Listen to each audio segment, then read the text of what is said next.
How was your academic journey?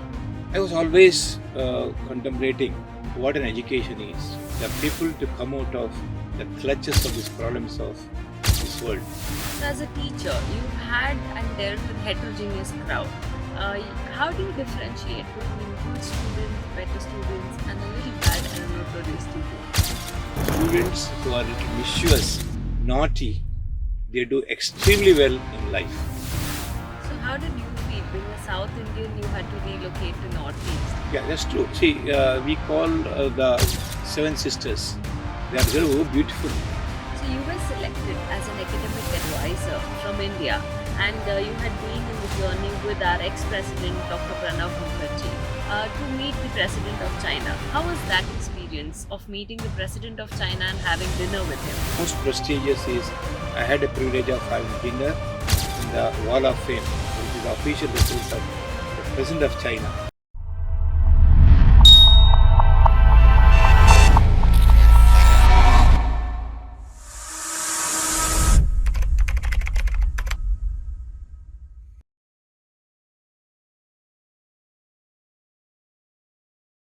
Welcoming you all to the Poster Show. Whether you are a lifelong learner or somebody who's curious for the world around you, from teaching to parenting, our today's esteemed guest, Dr. Gopal Mugerya, who has been the ex-director of NIT as well as currently holding the position of Vice Chairman of Higher Education Council of Government of Goa and also the Vice President of NITE deemed university. So let's get more knowledge from him and let's get started. Thank you, Riddhi, for having me here.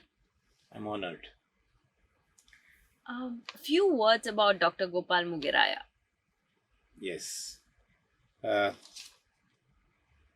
Let me start from my young age, where I've been involved with a formal education from a government school in a village, and my parents were not formally educated, but they had an urge to make us educated. So, with that background, with a great difficulty, I could achieve this uh, BTech degree from my native Gurukul, and PhD from IISc Bangalore, and postdoc from University of California, Riverside, and joined the teaching profession. And I'm very happy to mention that I could achieve whatever I wanted, and I got what I deserve, and what more than that. How was your academic journey? Yes, I strongly believe that education is one of the tools which gives everything in total. That was a preamble in which I focused on, and I was always contemplating what an education is. It has different meanings in different contexts and different scenarios, but I ultimately found that uh, the meaning of education is sa vidyaya vimuktaye. That means the real education is a re-education which makes the people to come out of the clutches of these problems of this world. इस जीवन का झंझट से विमुक्त करना है. That is the meaning of education, which I pursued, and I could achieve whatever I wanted. So, as a teacher, you've had and dealt with heterogeneous crowd. How do you differentiate between good students, better students, and a little bad and a notorious student? Yes, it's quite common in a class. It's heterogeneous class. Probably I was a professor for about more than 32 years, handled the teenage boys, which is very difficult. But still, I find that as a teacher, when he enters the class, he should go with a clear mind. Because there's a saying in Upanishad which says that Shunvanto Vishwa Amrasasya Putra, that every child is born with a spark. It's initially the parents, later the teachers make them bright. So if you have the conviction, say that boy is good and bad, that will be doing an injustice to students. As a teacher, that should be the way. And I found that the students who are a little mischievous, naughty, they do extremely well in life. Exactly, that's my opinion is. What about your family life? Yes, I have been blessed with one wife and one son. I'm very happy to say that. And my wife is a homemaker. My son is an engineer and pursuing his for IAS. And uh, because of my support of my wife, I could achieve, and she was supporting in all my endeavors. So she supported you a lot. As people say that behind every successful man there's a woman. So your wife's role has played a lot in Yeah, your career. very true, very true.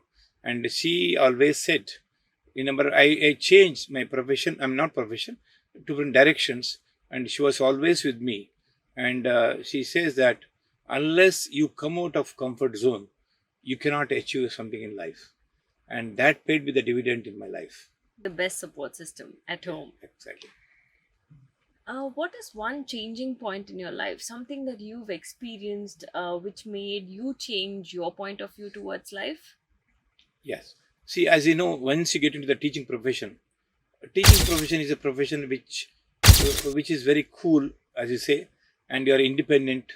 You can formulate your routine very nicely. And I joined as a professor in 1984. In 2012, I was a professor and dean. I could achieve everything in an circle. But one day my wife said that, look, one episode of your life is over.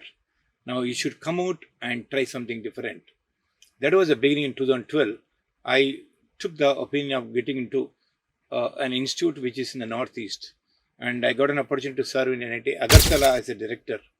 And Agartala is the capital of Tripura, which is the other side of the Bangladesh, and nobody need to know what exactly the culture is. In fact, when I landed in Agartala as a director, I was the only South Indian representing the state. But that challenge I took, and that what made me what I am today. So so again my suggestion to uh, all my youngsters that think out of box. It pays you. So, how did you feel? Being a South Indian, you had to relocate to Northeast. How was the experience, the weather, the culture at that time? Back then, in those days, there were no telephones or anything. How was your life back then? Yeah, that's true. See, we call the Seven Sisters. They are so beautiful, but that's only for tourists. But when you land and want to work and achieve something, there's a real challenge in terms of culture, in terms of food habits, in terms of our communications. Because majority of them, they talk the tribal language or Bengali, which you have to learn. They may not know. Many of them may not know Hindi also. So it's a challenge. But one of the uh, uh, important thing as a South Indian, I feel that South Indians are very adaptable and very receptive, and they know how to respect. And fortunately, the people of Northeast, they have an unconditional love and respect towards South India, because they treat us as the people who are highly educated, and they found me very interesting, and I could achieve something. And I made myself comfortable initially before I make others comfortable. Some of the prestigious awards that you won. Award is a good husband and good father. Second thing is I was either the best teacher. The third thing is that I got the national award from the Hindustan Dor Oliver for my contribution in chemical engineering. The fourth one is the Karnataka Rajya Parisar Award, which is bestowed on me for my contribution in the area of pollution control. And consequently, I was appointed as the chairman of Technical Advisory Committee of Karnataka State Pollution Control Board. So, how was your experience working for the pollution control? Yeah, uh, this is a very tricky question because my role was only advisory in nature because the chairman, and as advisor, I should tell the truth. And the what the scenario is, the people, planet, and profit. These are the three triangular babies which is monitoring the pollution control. People want the planet, the industry want the profit, and everybody wants the planet. So with this triangular baby, and I had to three P's and three E's they call. It was very difficult, but I made some of the changes which government appreciated. It was only for 3 years duration I could complete. You believe in God. Yes, everybody should believe because all we are because of God, irrespective of whatever you think. It could be Ganapati or Saraswati or Allah or Yesu. There is a superpower which directs us towards the right direction. If you believe in God, the God will show the right direction, and that's why we call it as uh, the horizon. Horizon is the route towards the God. So you were selected as an academic advisor from India, and you had been in the journey with our ex-president Dr. Pranav Mukherjee to meet the president of China. How was that experience of meeting the president of China and having dinner with him? Yeah, it is a very pleasant surprise. Somewhere during the late 2017, one day I got a news. I was the director of NIT Agartala that six of us were selected: two directors from IIT, two directors from NIT, and two directors from IIM. And fortunately, I was one of the director from Northeast, representing Northeast to accompany the Honorable President of India en route to his uh, tour, official tour to China. And it's a rare privilege that we'll be officially traveling in the same aircraft, which is a high-end aircraft. We were there for 5 days, and the most prestigious is I had a privilege of having dinner in the Wall of Fame, which is the official residence of the President of China in the presence of President of India, and it's a God-given opportunity, and very few Indians will get such an opportunity, and that's exactly I say repeat that it's a God-given opportunity for me to enjoy that opportunity. Something that you would like to say about Wall of Fame? Yeah, it's a unfortunately we were not allowed to take any camera with a lot of restrictions. It's a huge hall of around 100 to 120, 100 feet by 120 feet diameter and completely painted with the gold leaves. And it's really very difficult to. In fact, I was stunned and I was speechless. And more than eating, I was watching the walls, and it's a life made experience for me to spend time a couple of hours in that wall of fame. So you've achieved a proud achievement of being a gazetted officer. Being a Kannadiga, you've been a gazetted officer in the state Goa. How was that experience? After my completion of my tenure as a director of NIT Agartala, uh, I was appointed as the director of NIT Goa. That is official designation. But when I landed in Goa, I thought that in more than working for NIT Goa, I thought I should do something to the state of Goa. So after 6 months, I was there for about 6 years. I started visiting different schools in the state of Goa. I found there are more than 30 to 40 government schools. They were good infrastructure, but they were lacking the good qualified teachers. So me, along with my colleagues and about 16 to 20 students, we could adopt about 50 students from government school and catch them young, who are in the 8th and ninth and 10th standard. And I'm very happy. Within 5 years, they all got selected to IIT and NITs. And we didn't charge anything. I have trained about more than 450 high school teachers and about 100 PUC teachers how to teach physics, chemistry, mathematics, and which has paid. And the government of Goa was very happy with our performance. And after completion of my tenure, I was offered as the vice chairman of Higher Education Council, Government of Goa, which is the topmost post. The chairman is the Honorable Chief Minister. I was bestowed the position of vice chairman. Still, I am holding that as an honorary post, and I am the gazette officer. That post is the gazette officer. Probably I am the only person, a non-Goan, to get this. I'm indeed honored for this position. You have been into Goa, as we discussed, for 6 years. Something apart from the beaches and the nightlife. What's special in Goa? See, as you know, the word Goa, as you hear, you get excited for various reasons. You'll find clean beaches, good connectivity, good nightlife, good food, good seafood, everything. But I wanted to explore something beyond that. An ordinary person as they land, they ask for only North Beach, Anjuna Beach, some beaches for the nightlife. But I could visit many places inside Goa. There are so many islands. There are good cultures. I have seen that the original Goans, they enjoy the routine life, not in nightlife, and a lot of rituals. That many Deepavali, Ganesha being always celebrated in a very big way. I find there are something more than nightlife in Goa, which everybody should enjoy. You'll find very good temples, very good churches, very good rituals even in the Christmas time. If you the people, original people, they were outside, they come back, they invite us, feed us well, make us comfortable. And I've never felt that I'm an outsider from Goa. I was a part of the Goan community. I'm very happy about to mention this. Coming to the students' life, these days you see students, young students facing a number of problems. So, some tips which you could give them to deal with stress. How should one manage stress and, be a little strong to face today's world? See, always we should manage the good things like time management, money management, or human resource management. Stress is not a good thing to manage; it's a bad thing. But I let me go back to the original question. The stress is the invited devil. Now, when I was a student, we had less distractions. Our focus was less. Whereas now as students, they have more distractions. So they get confused.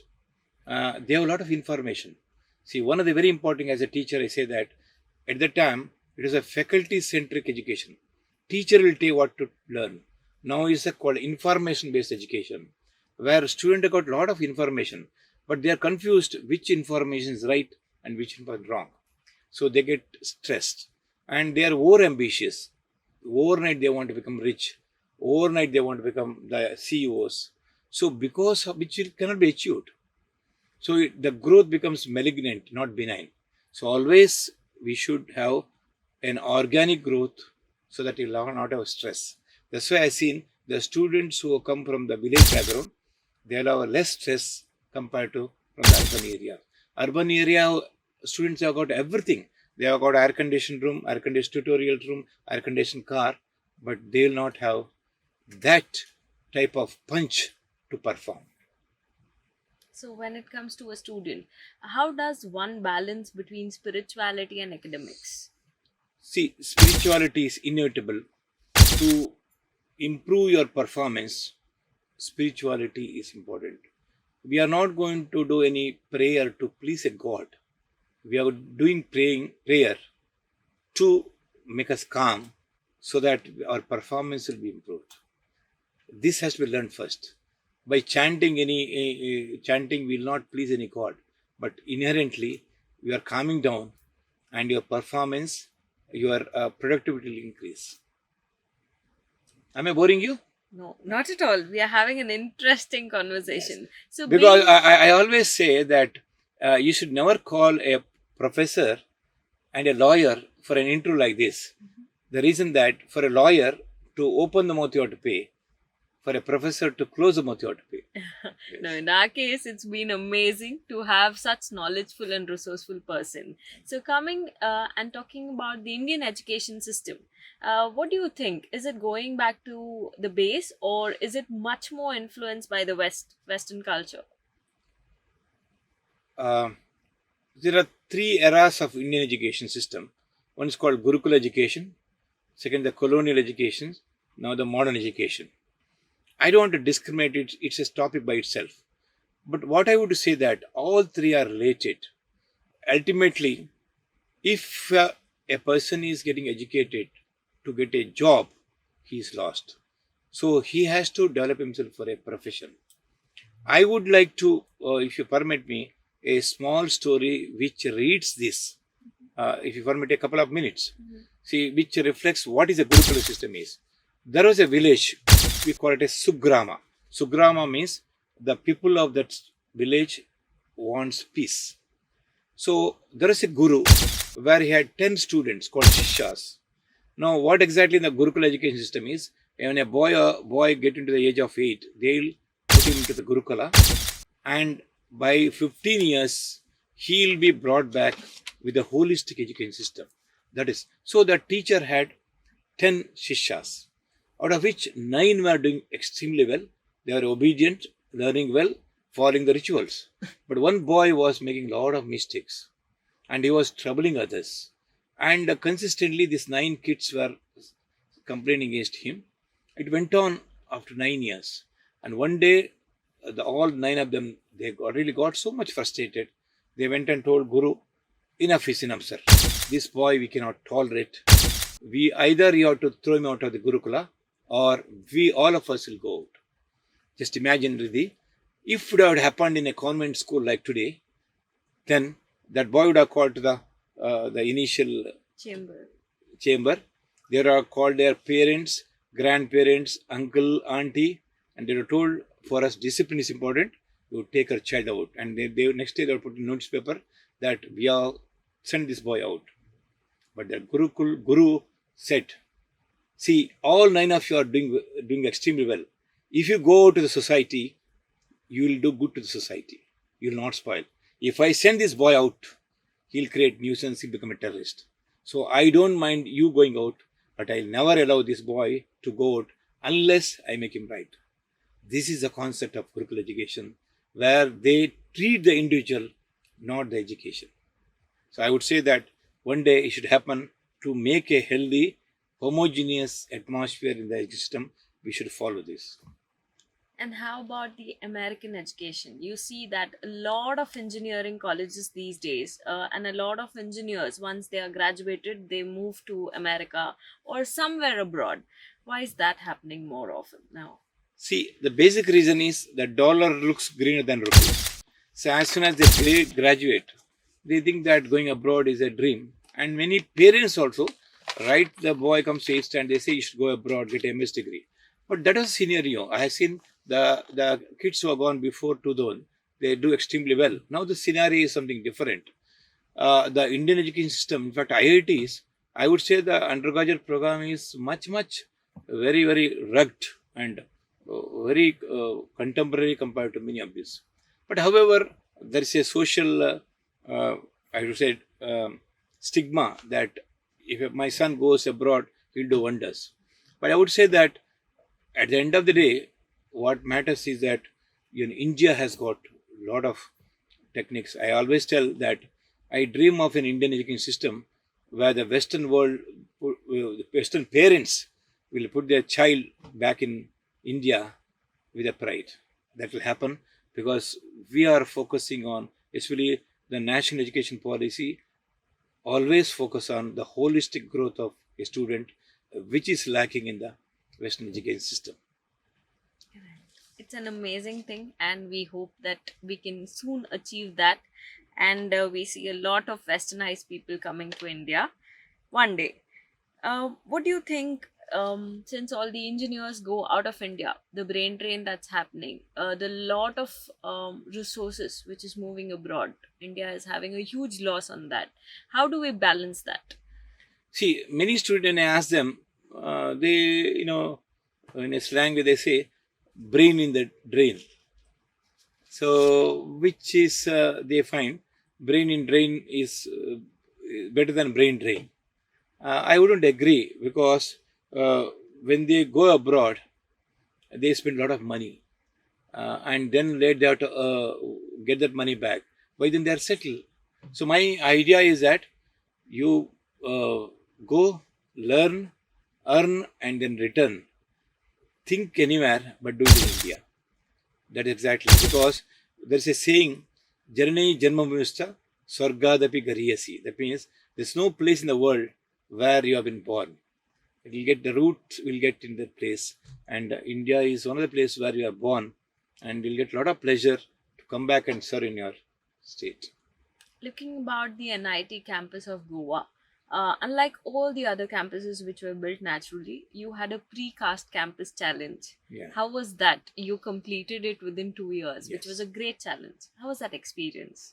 See, when I landed in Goa as a director, uh, there was no campus. We are in a temporary high school building, or it's called part of a Goa Engineering College. And I was given a land near Kankolim in South Goa, about 114 acres, with a good terrain. So I thought that I should complete before my tenure. And we want to go for a precast technology because we want to finish early. And Goa being in the tropical region, we get more of 4 months rainy season, 4 months heavy sun. So we have to have a campus like that. Unfortunately, during them we had an effect of COVID, and with my design, we could complete the full campus, which can accommodate 2,000 students with a capacity of about 8 lakh square feet. And it's one of the fastest campus. And today it's inaugurated by today it's one of the best campus. I'm very fortunate to tell that it was inaugurated by the Prime Minister of India. And this year, this got the Platinum Award by the Government of India for the self-sustainability. And we have planted about 3,000 to 5,000 plants in that campus. So the number of trees should be more about the number of students. Which is a nice concept these days, to maintain the greenery and to maintain a good ecosystem around. What about your journey as a visiting professor in AIT Bangkok? So as you know, AIT Bangkok, Asian Institute of Technology Bangkok, it was formed by the 5 countries: Germany, US, India, Japan, and London, UK. Now, all of them, they put a lot of money onto that. But Indian government said, instead of investing money, they invest on the literacy part of it. They said they'll be sending 3 professors every year to teach a course on that. So I was one of the professor who could go there for 6 months to teach a course on solid waste management. And it's a good experience because we get a student from 16 countries, and teaching them is a challenge because their literacy level, their approach, their habits. But at the end of 4 months, I became very friendly with them. And AIT Bank has really give a clear picture of the internationalization in my life. And that's a good experience. When I came back, I completely changed my attitude towards the teaching learning process. So, how was the diverse culture? You had around 16 different types of students. Yes. Their nature, their culture, their discipline, their naughtiness. How was that challenge for you? No, that was easy as a teacher. So first thing, they respect the teacher, many of them. Second thing, they come with a purpose. See, the student come there because they have to pay a good amount of fees, and they won't. In fact, Indian on a writer side, if a professor doesn't go to the class, some of the students, they rejoice, say, okay, good. But there, if I miss any classes, the student will say, sir, yesterday didn't take class, because they know the value of 1 hour class. And it was a student-centric teaching learning process. Previous day, we'll give our PPT, and they'll come prepared. The next day in the classes, it happens in a discussion mode. It's not next day you go and bombard with your knowledge. No, it's more of an interactive teaching learning process compared to the faculty-centric teaching learning process.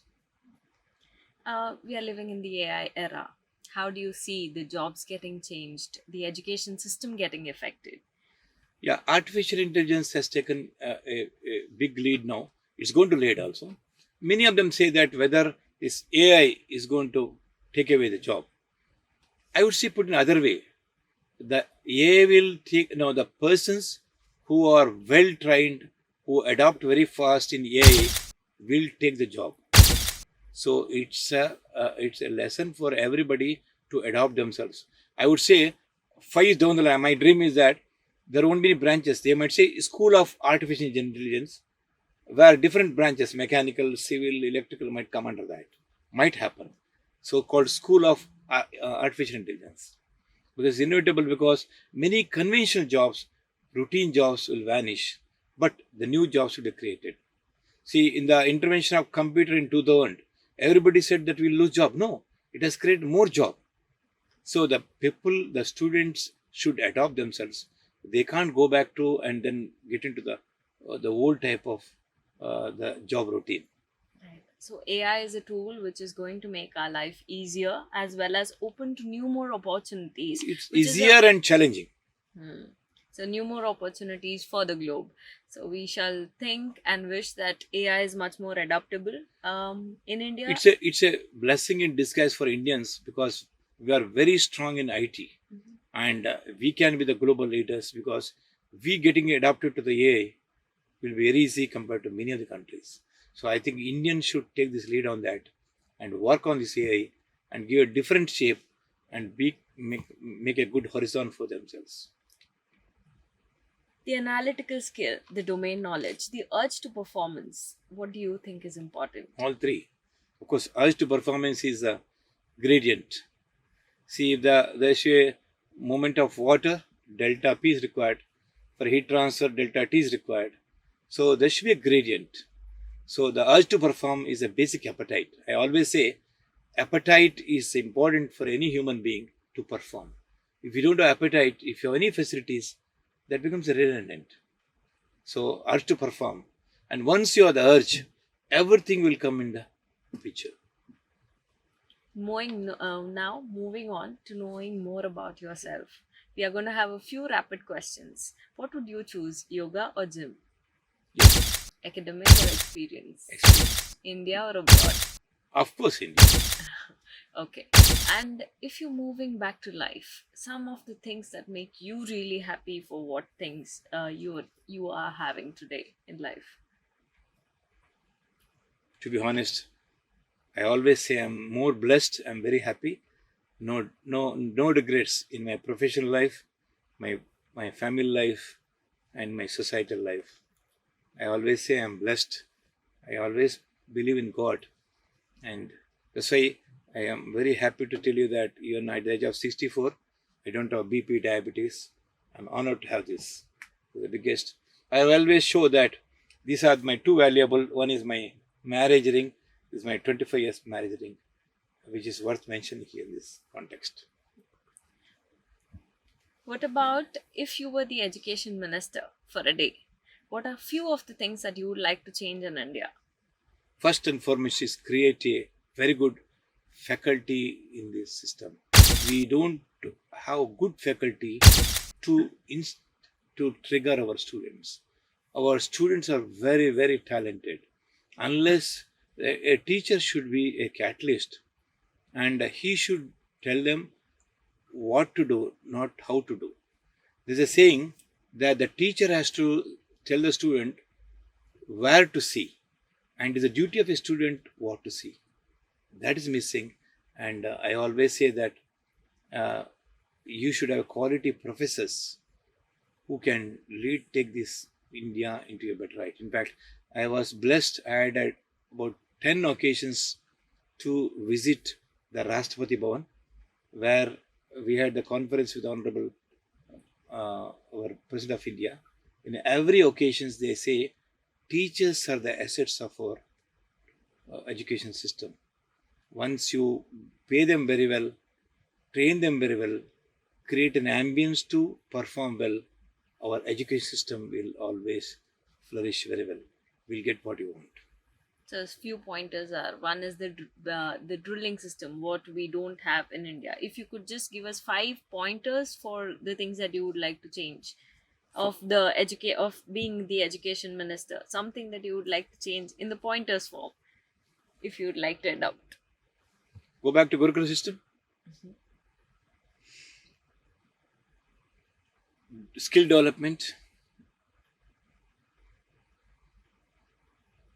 Make the student to involve in co-curricular and extracurricular activities. Catch them young. The last one is retain the students in India. Make them as the resources, the national resource for our country. I hope you all had an interesting, knowledgeful podcast today. Until next time, bye bye, take care, and thank you.